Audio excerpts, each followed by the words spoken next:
Alors, bonsoir tout le monde. Bienvenue à cette séance extraordinaire du mardi 30 mai 2023 à 18h30. Donc, nous avons 5 points à l'ordre du jour. Alors, on va aller avec les présences, commençant par ma droite avec Gilles. Bonsoir, présent.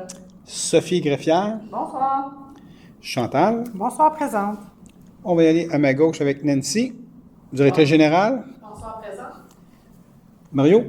Bonsoir, présent.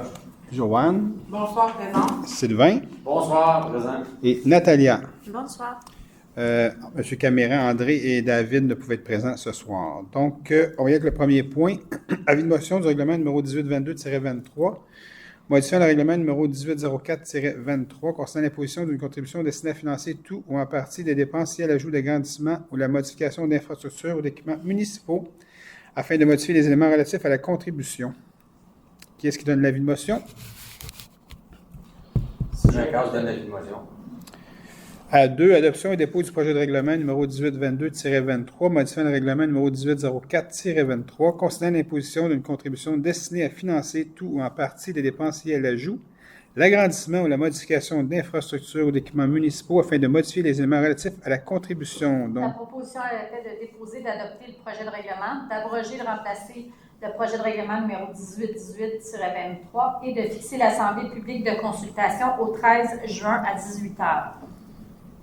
Donc, Mario Perron, je le propose.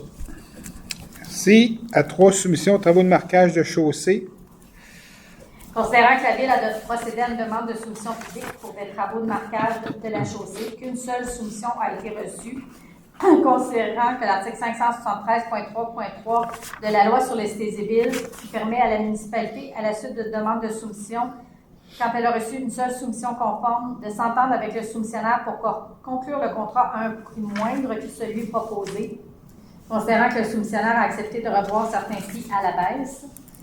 La proposition était faite d'octroyer le contrat pour les travaux de marquage de chaussée au plus bas soumissionnaire conforme, soit Marquage Signalisation Rive-Sud BA Incorporé, pour l'année 2023, pour une valeur approximative de contrat de 229 736 et 3 taxes incluses.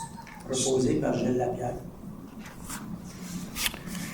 Merci Gilles. Donc, à 4, demande de dérogation mineure numéro 2023-00007 pour le 345-355 rue Sainte-Catherine.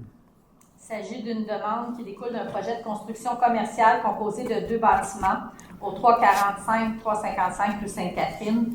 Le mur donnant sur la rue Rimbaud serait recouvert à 53 de briques et à 47 de bois, alors que le règlement prévoit un minimum de 80 La marge avant secondaire côté rue Rimbaud serait de 4,37 mètres, alors que le règlement prévoit une marge avant secondaire minimale de 4,5 mètres.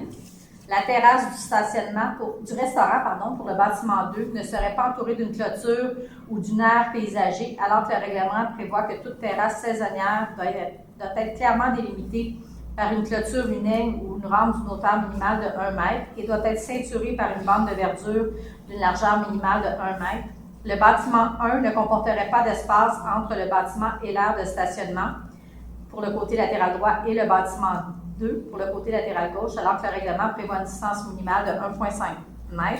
Le site comportera un total de 113 cases de stationnement au lieu de 171. 2 cases de stationnement seraient réservées pour les personnes handicapées au lieu d'une exigence de 3.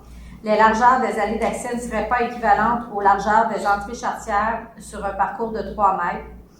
La largeur d'une des allées d'accès serait de 13,1 mètres, alors que le règlement prévoit 10 mètres.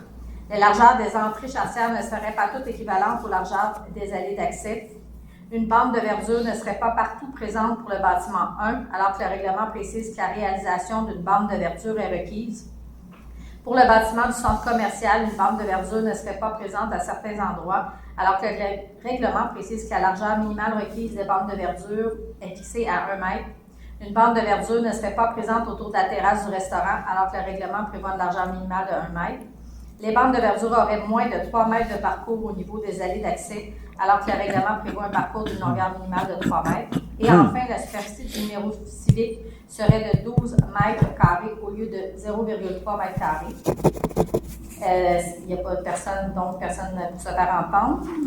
On n'a pas reçu de commentaires écrits non plus. Donc, la proposition est à l'effet d'approuver la demande aux conditions suivantes, qu'un plan d'aménagement paysager plus détaillé montrant une bande de verdure avec des plantations ainsi qu'une clôture décorative autour de la terrasse soit soumis, que les pins de type Picea ou Morica, au nombre de 8, remplacent certains érables et certains feuilliers afin de limiter les effets qu'une maladie chez l'érable pourrait avoir, et également afin de conserver de la verdure en période hivernale, et enfin qu'une demande d'exemption soit déposée par la compagnie requérante pour les cases de stationnement qui demeureraient manquantes.